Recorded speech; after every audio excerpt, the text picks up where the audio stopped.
지난 주일은 우리가 아브라함의 인생에서 기도의 삶을 시작하게 되던 결정적 계기가 무엇이었는지에 대해서 함께 생각을 했습니다.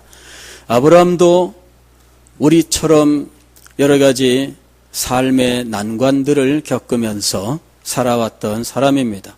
자연재해의 위험과 어려움을 겪었고, 인간 관계의 어려움을 겪었고, 또한 주변의 힘센 민족들의 압제를 받으면서 그 속에서 자기가 하나님께 받은 사명을 깨닫고 하나님 앞에 기도하면서 마침내 신앙의 위인이 되었다라는 사실에 대해서 함께 생각을 한 겁니다. 기도는 이렇게 한 사람의 인생을 변화시켜 주십니다. 야곱도 기도 속에서 그의 인생이 변화되었고, 아브라함도 기도 속에서 그 삶이 변화된 것입니다. 오늘 우리가 읽은 성경 말씀은 모세의 기도를 가르쳐주고 있습니다. 모세의 이 기도를 통해서 이스라엘 민족이 처했던 그 결정적인 위기를 벗어나게 되었고, 모세 자신에게는 하나님의 은혜와 영광으로 충만케 되는 놀라운 은혜가 임하게 되었습니다. 신앙의 위인들은 그의 삶 속에서 기도의 모험을 하게 되는 결정적 시기를 가지고 있는 것을 볼 수가 있습니다.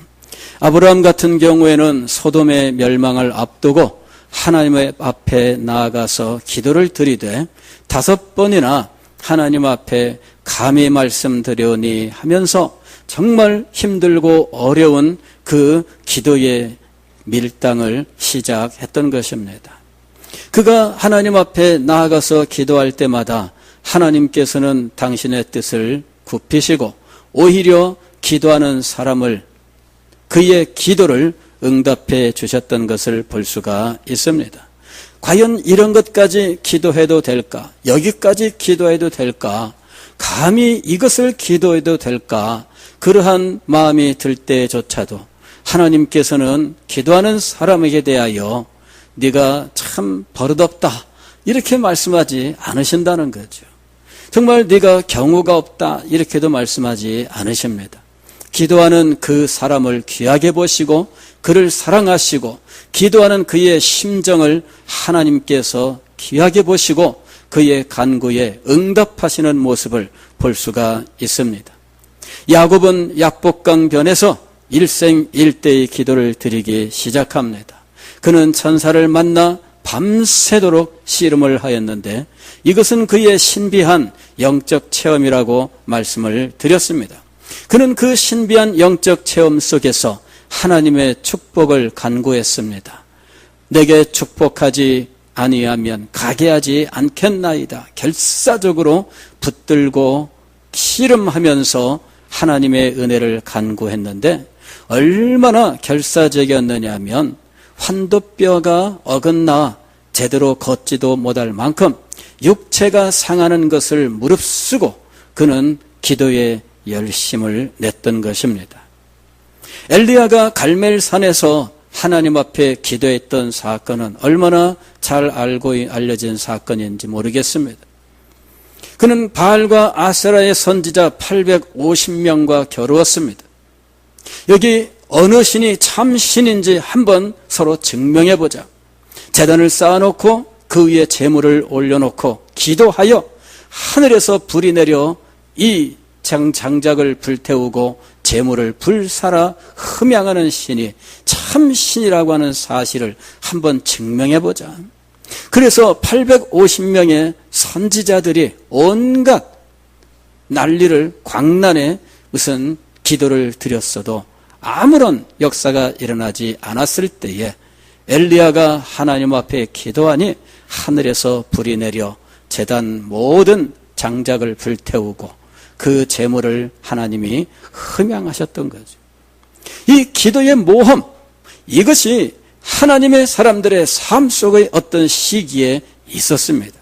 히스기야는 죽을 병이 걸렸고 그는 얼마 남지 않은 생명 이 통보를 받게 되었습니다. 그러나 그가 하나님 앞에 나아가서 벽을 마주하고 오직 하나님만을 바라보면서 전심으로 기도할 때에 15년의 생명을 연장받게 되었습니다.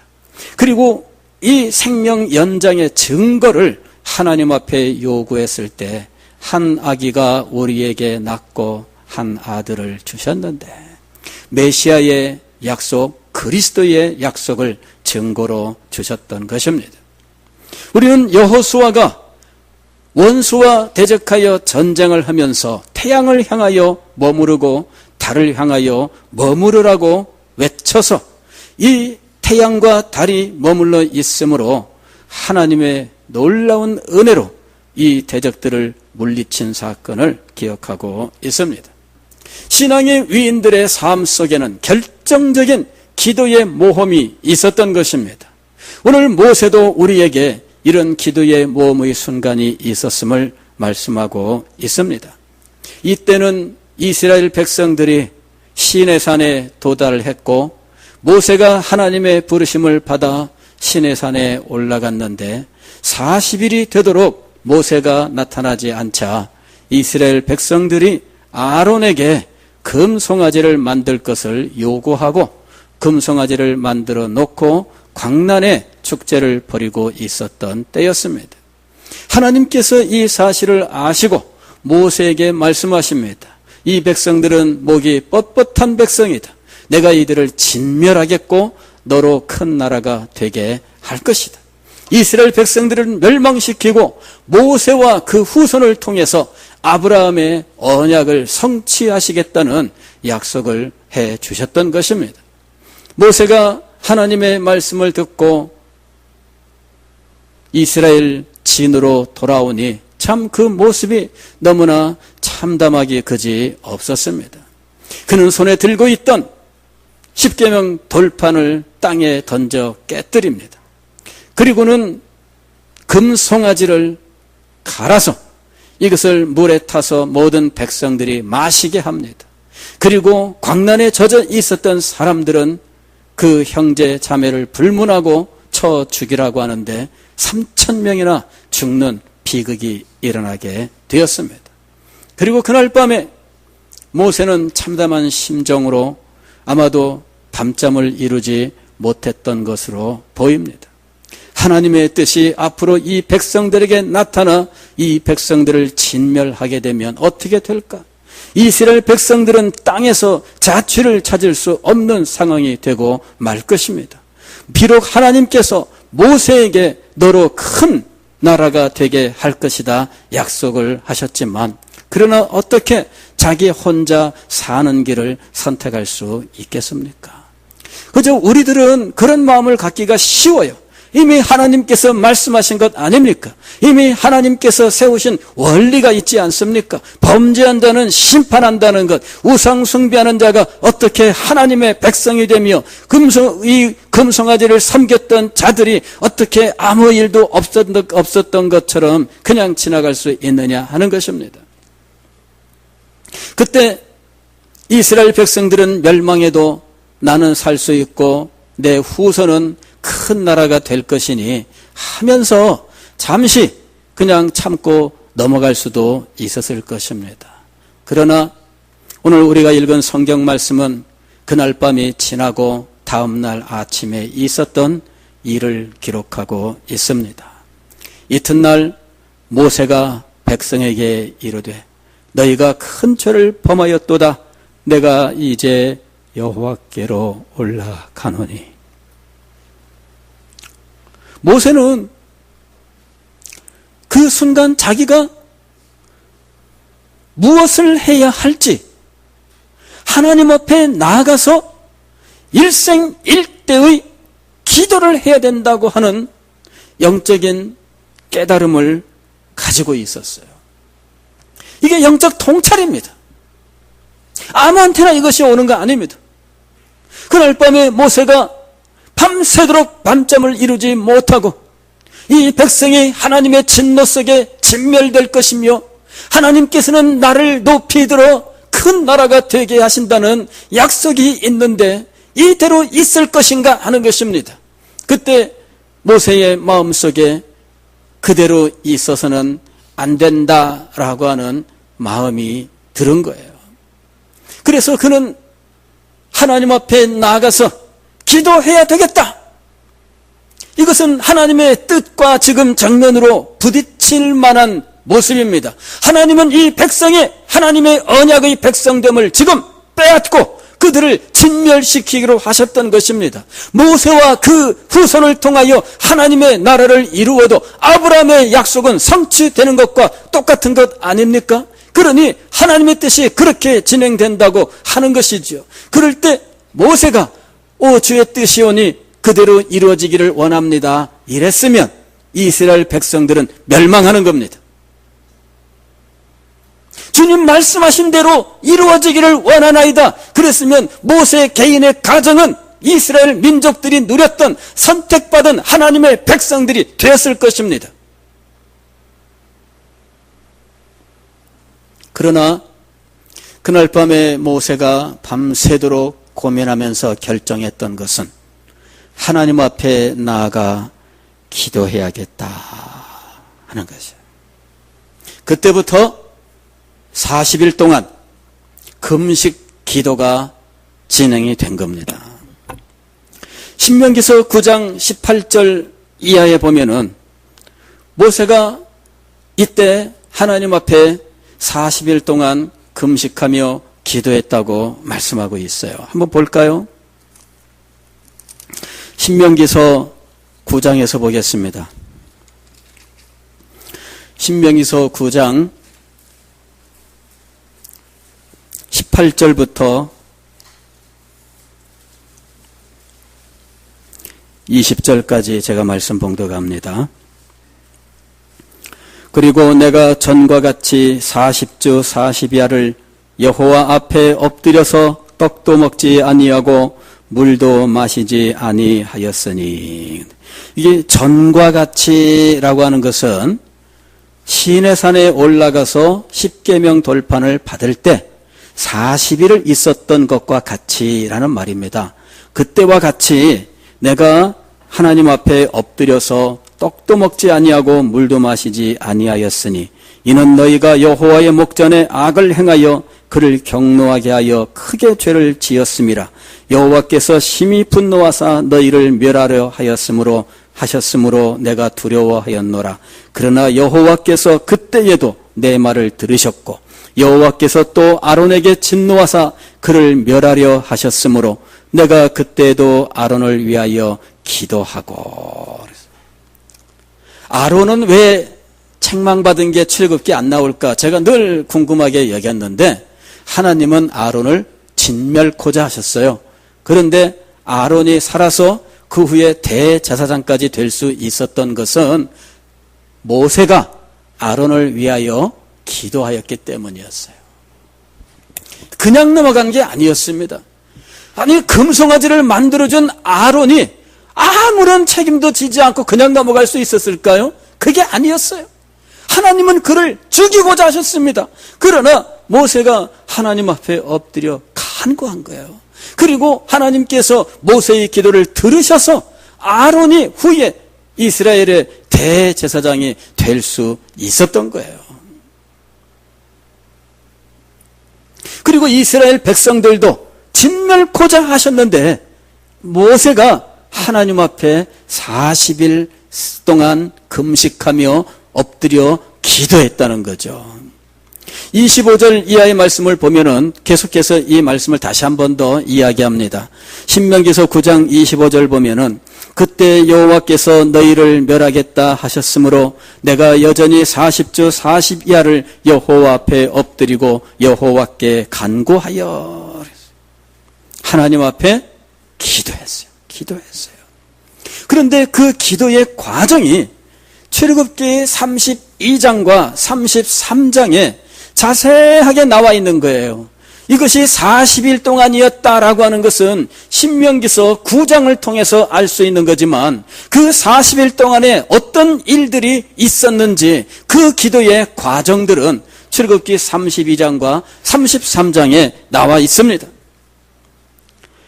모세가 밤새도록 고민하고 마침내 결단하여 이스라엘 백성들에게 내가 여호와께 기도하러 올라가노라 이렇게 이야기를 하고 하나님 앞에 나아가서 기도하기를 시작을 하였는데,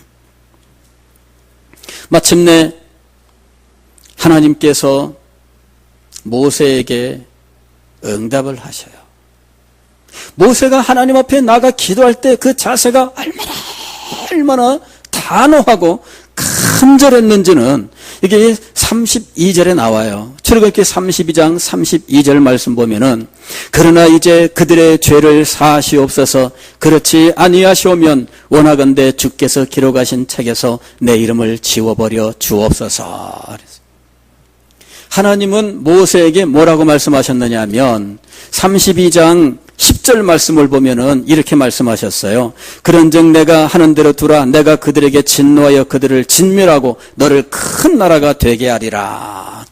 이렇게 말씀하셨는데, 막상 모세는 하나님 앞에 뭐라고 기도하느냐 하면, 하나님, 이 백성들을 용서해 주십시오. 그렇지 않을 것 같으면 내 이름을 하나님의 책에서 지워 주십시오. 이렇게 기도하고 있는 거예요. 나를 지우십시오. 내가 큰 나라가 되는 것 원치 않습니다, 이거예요. 이 백성들 멸망시키고 나는 큰 나라가 되는 거 이거 원치 않습니다. 이 백성들을 진멸하실 것 같으면 저도 함께 진멸시켜 주십시오. 이것이 지금 모세의 기도입니다. 오늘 우리는 이와 같은 기도를 사도 바울의 고백에서 우리가 발견합니다. 우리는 사도 바울이 로마서 9장 이하에서 이스라엘 백성들의 영적 상태에 대해서 이야기하면서, 내가 내 고륙 친척을 위하여 내가 저주를 받을지라도 이 백성이 구원을 얻을 수만 있다면 내가 원하는 바다, 이렇게 이야기해요. 내가 저주를 받아 끊어질지라도 이스라엘 백성들이 하나님의 백성됨을 회복할 수 있다면 내가 원하는 바다, 이렇게 이야기해요. 내가 저주를 받아 끊어질지라도, 사도 바울의 그 심정이 얼마나 대단한 것입니까? 그런데 모세가 하나님의 약속을 받은 상황입니다. 너로 큰 나라가 되게 할 것이다. 이 백성은 멸망시키지만 너는 살 것이다. 그러나 하나님, 이 백성을 용서해 주십시오. 용서하지 않고 이 백성을 진멸시킬 것이면 저도 함께 진멸시켜 주십시오.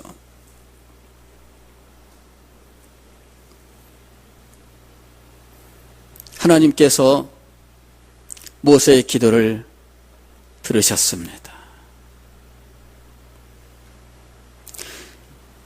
33절 말씀 보면은, 여호와께서 모세에게 이르시되 누구든지 내게 범죄하면 내가 내 책에서 그를 지워버리리라. 이거는 대원칙이에요. 그런데 34절 보면 이렇게 말씀하세요. 이제 가서 내가 네게 말한 곳으로 백성을 인도하라. 내가 네게 말한 곳이 어디예요? 가나안 땅에, 젖과 꿀이 흐르는 땅입니다. 즉 이스라엘 백성들을 멸망시키지 않겠다. 우리는 여기서 하나님의 또 다른 원칙이 있는 것을 볼 수가 있습니다. 범죄한 자를 멸망시킬 것이지만, 그러나 하나님의 사람이 간구하면 그 기도를 들어주신다라고 하는 거예요. 이 두 가지 사실이 겹칠 때에 누구의 원칙을 세우시냐? 기도하는 자의 기도를 들으신다는 이 원칙을 여기서 가르쳐주고 있는 겁니다. 기도하는 자의 기도를 하나님이 얼마나 귀하게 보시는지 우리는 여기서 알 수가 있어요. 범죄자는 진멸하겠다. 그러나 기도하는 자의 기도를 들어주겠다, 이거죠. 그래서 이스라엘 백성들을 너는 이제 일어나서 내가 네게 말한 그 가나안 땅으로 인도해라, 이거죠. 그러면서 한마디를 덧붙여요. 내 사자가 내 앞서 가리라 그랬어요. 하나님의 사자를 앞장 세워서 가게 하겠다, 이거죠. 그 정도면 된 거 아닐까요? 그런데 모세는 하나님의 이 말씀에서 자기가 도저히 받아들일 수 없는 것이 있다는 것을 예리하게 캐치합니다. 우리는 이 정도면은 내 사자를 내 앞서 보내리라. 할렐루야, 주님 감사합니다. 이럴 것 같은데 모세는 아니에요. 모세는 아니에요. 이게 모세가 얼마나 영적으로 깨어 있는지를 보여주는 거예요. 모세는 그 말이 하나님은 같이 가지 않겠다라는 말씀인 것을 알아들었어요. 내 사자를 앞서 보내리라.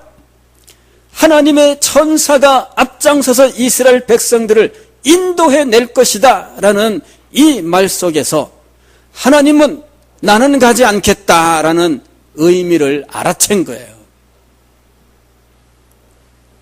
그래서 주님 감사합니다 그러면서 자리에서 일어나지 않았습니다. 그리고는 뜬금없이 어떤 장면이 등장하느냐면은 출애굽기 33장 7절로 11절까지의 장면이 등장하는 거예요. 한번 말씀을 봅니다. 출애굽기 33장 7절. 모세가 항상 장막을 취하여 진밖에 쳐서 진과 멀리 떠나게 하고 회막이라 이름하니, 이스라엘 백성들이 거주하는 곳 밖에 회막을 두었다는 얘기입니다. 그리고 여호와를 앙무하는 듯 자는 다 진 바깥 회막으로 나아가며, 하나님을 앙무하는 자는 회막으로 나아가는 거예요. 그리고 8절 말씀 보면은 모세가 회막으로 나아갈 때는 백성이 다 일어나 자기 장막문에 서서 모세가 회막에 들어가기까지 바라보며, 모세가 아침에 일찍 회막으로 나아가기 위하여 딱 서면 모든 백성들이 다 자기 집 문 앞에 나와 있었다는 얘기죠. 그리고 모세가 회막을 향하여 가는 그 내내 다 같이 서 있었다는 얘기예요. 그리고 모세가 회막에 도착하면 하늘에 있던 구름이 땅으로 쫙 내려오면서 회막 위에 이 구름이 착하니 지붕에 임하는 거죠. 그러면서 회막 안에 이 구름으로 가득 차게 되는 거예요. 모세가 그 안에 들어갈 때 이 구름이 쫙 임합니다. 그러면 모든 백성들이 자기 집 문 앞에서 이 구름이 있는 쪽을 향하여 경배했다, 이렇게 얘기하는 거예요. 그리고 모세는 하나님과 대화를 하다가 저녁쯤 되면은 다시 퇴근하듯 자기 집으로 돌아오는 거죠. 그런데 눈의 아들 여호수아는 떠나지 않고 회막에서 늘 수종들었다.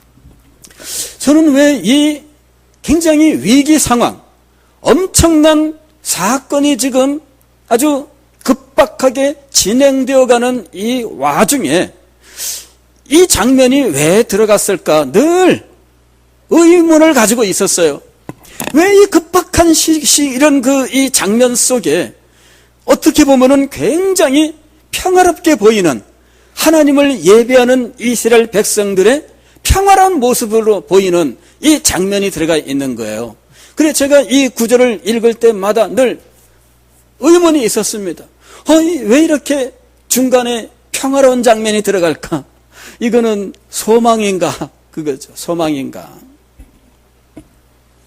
근데 이번에 말씀을 준비하다가 문득, 아하, 모세가 하나님 앞에 40일 금식 기도하며 하나님 앞에 기도할 때 하나님과 지금 기도의 밀당이 이루어지고 있는 거예요. 하나님은 너로 큰 민족이 되게 하겠다. 대신 이스라엘 백성들은 진멸한다. 그때 모세가 하나님 앞에, 하나님, 이 백성을 용서해 주십시오. 용서하지 않고 진멸하실 것 같으면 저도 함께 진멸해 주십시오. 그랬더니 하나님께서, 그러냐? 죄를 지은 자는 반드시 심판해야 되지만, 그러나 네가 그렇게 기도하니 알겠다. 내가 자리에서 일어나서 이 백성을 내가 이야기한 가나안 땅으로 인도해라. 내가 사자를 앞서 보내겠다. 그랬더니 모세가 위기를 깨달은 거예요. 아니, 하나님, 가나안 땅으로 하나님의 백성들이 가는데 하나님이 함께 가지 않으시면 어떻게 합니까? 이거죠. 천사가 가는 거 그 정도로 만족하겠어요? 하나님이 함께 가셔야 만족하겠습니까? 천사가 가는 것으로 만족하겠습니까? 지금 바로 이 문제인 거예요. 천사가 임하면 얼마나 굉장한 일이겠습니까? 많은, 그러나 하나님이 친히 함께 가는 것과는 비교할 수 없습니다. 모세는 그 차이를 지금 여기서 발견한 거예요. 그래서 이 문제는 혼자 풀 수 없다, 이거죠. 그리고 모세가 이렇게 결사적으로 하나님 앞에 기도하고 있는데 하나님의 백성들은 평안하게 자기 집에서 자고 하나님의 백성들은 아무 일도 없었던 것처럼 평안하게 지낼 수 있느냐 하는 거죠. 모세가 하나님 앞에 나아갈 때 이스라엘 백성들도 함께 해야 된다 하는 거예요. 모세가 하나님 앞에 나아갈 때 모든 백성들도 모세와 같은 마음을 가져야 됩니다. 모세가 하나님 앞에 나가서 기도할 때 모든 백성들도 같은 심정으로 하나님 앞에 기도해야 됩니다. 이게 모세와 이스라엘 백성들이 한 마음 한 뜻이 되어 하나님 앞에 나아가는 장면이었던 거예요. 나는 너희와 함께 가지 않겠다. 천사를 보내겠다. 그 하나님 앞에서 모세가 다시 한번 기도하기 위하여 모든 백성들에게 자기와 함께 할 것을 지금 말씀하고 모든 백성들이 모세와 함께 한 거예요. 그리고 모세가 하나님 앞에 나아가서 기도하는 겁니다. 12절 이하의 말씀 보면은 하나님이 함께 가지 아니하시면 안 됩니다. 이것이 하나님 앞에 드리는 기도예요. 15절 말씀 보세요. 15절 모세가 여호와께 아뢰되 주께서 친히 가지 아니하시려거든 우리를 이곳에서 올려보내지 마옵소서. 그랬어요. 하나님이 함께 가지 않으실 거면 가나안 땅에 가는 거 의미가 없습니다. 천사가 가도 안 돼. 천사 100명이 따라가도 안 돼요. 천사 어떤 정도가 따라가도 안 돼요. 누가 가야 됩니까? 하나님이 가셔야 돼요. 하나님이. 모세가 이 기도를 드리기 위해서 모든 백성들과 다 같은 마음이 되어서 하나님 앞에 엎드려 경배하며 하나님 앞에 나간 거예요. 이것이 7절로 11절까지의 장면의 의미였던 거죠. 모세는 결사적으로 기도하는데 그 백성들은 띵까띵까 놀고 있으면 되겠습니까?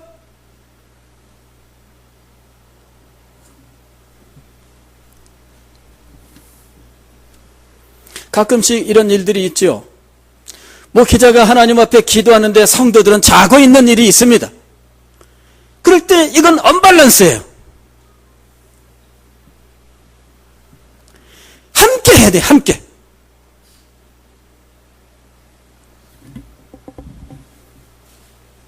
모세가 결정적으로 하나님 앞에 나아가서 기도할 때 하나님이 함께 가지 아니하시면 우리도 가나안 땅에 갈 수 없습니다. 그럴 때 그 기도에 모든 범죄했던 이스라엘 백성들이 동참했던 겁니다.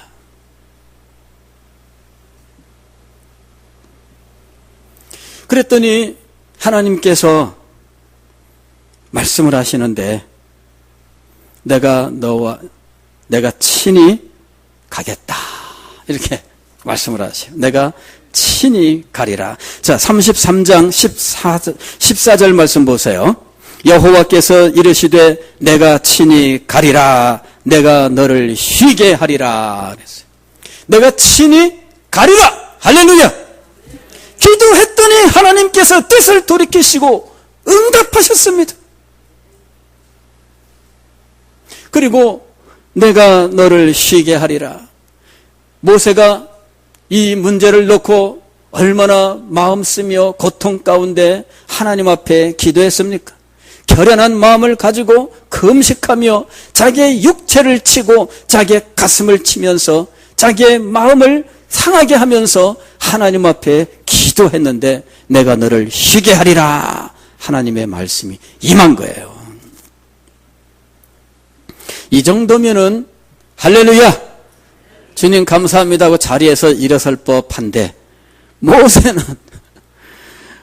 18절 말씀을 보세요. 모세가 이렇게 기도합니다. 모세가 이르되 원하건대 주의 영광을 내게 보이소서. 이거는 뭐냐면요, 하나님 함께 가신다는 증거를 보여주십시오. 이렇게 16절에서 기도합니다. 기도합니다. 그러니까는 함께 가겠다고 말씀하셨는데 하나님의 말씀만으로도 어떻게 우리는 믿을 수 있습니다. 왜냐하면 하나님의 말씀은 한 말씀보다 더 확실한 것이 없어요. 그런데도 불구하고 모세는 하나님 앞에 무엇을 구하고 있느냐 하면은 하나님 친히 함께 가신다고 말씀하신 그에 대한 증거를 보여주십시오. 그랬더니 무슨 증거를 보여줄까? 그랬더니 모세가 하나님 앞에 하나님의 영광을 보여주십시오. 이렇게 얘기한 거예요. 하나님 영광을 보여주십시오. 모세가 얼마나 결연한 마음을 가지고 하나님 앞에 나아가서 기도했는지 몰라요. 그랬더니 하나님께서 말씀하십니다. 모세야, 내가 네게 모든 선한 것을 다 보여주고 내 은혜를 네게 모두 다 베풀어 주겠다. 근데 내 영광은 볼 수가 없다. 그냥 하나님의 영광을 안 봐도 모든 선한 것과 모든 은혜면 만족할 수 있지 않을까요? 근데 모세는 하나님의 영광을 봐야 되겠다는 거예요.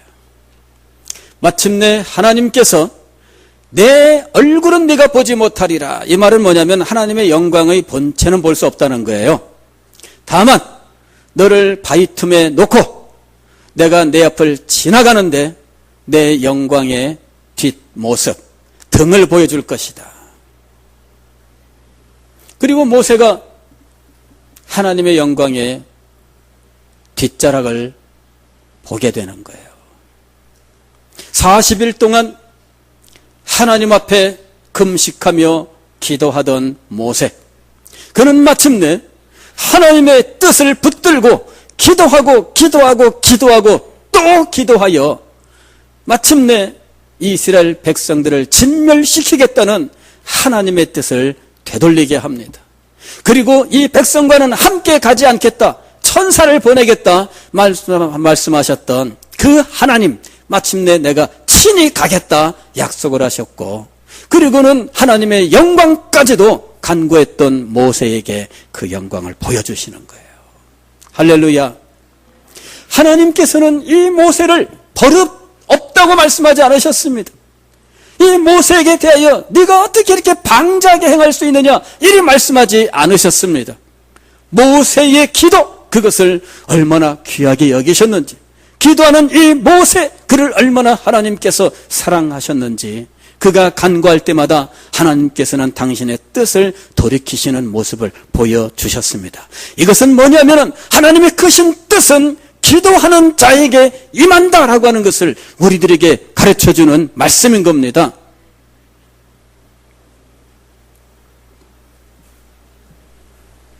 출애굽기 34장에는 다시 모세가 시내산으로 부르심을 받는 장면이에요. 40일 동안 다시 시내산에 올라가서 십계명 돌판을 미리 준비해 가는데 그곳에 하나님이 십계명을 기록해서 주십니다. 그리고 40일 동안 하나님 앞에 있다가 내려오는데 이번에는 이스라엘 백성들이 얌전하게 기다렸습니다. 이번에는 달랐어. 다시 40일이에요. 근데 이번에는 내려올 때 모세의 얼굴에 광채가 있었습니다. 그 광채가 얼마나 대단했는지 이스라엘 백성들은 그 광채를 볼 수가 없었어요. 두렵고 떨리는 심정으로 모세의 얼굴을 감히 쳐다볼 수가 없었던 것입니다. 하나님의 말씀 속으로, 기도 속으로 더 깊이 들어갔던 이 모세, 그는 하나님의 영광을 가까운 곳에서 목격할 수 있었고 하나님의 말씀을 거듭 들음으로 그는 말씀과 기도에 있어서 이스라엘 백성들 가운데 가장 탁월한 인물이 될 수가 있었던 것입니다. 이 모든 일들은 그가 결정적인 한 순간, 인생의 어떤 한 포인트, 그 결정적인 전환점을 인식하고 하나님 앞에 기도하는 일에서 시작됐던 거예요.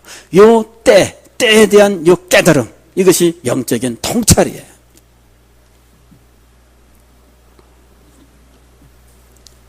찬송가에도 이때라 이때라 주의 은총 받을 때가 이때라. 이 때를 분별해야 돼요. 때를 분별해야 돼요. 모세가 그 이스라엘 백성들에게 그냥 진노해서 돌판 깨뜨리고 자기가 볼 때에도 이 돌판에 약속한 하나님의 언약을 받을 자격이 없어요.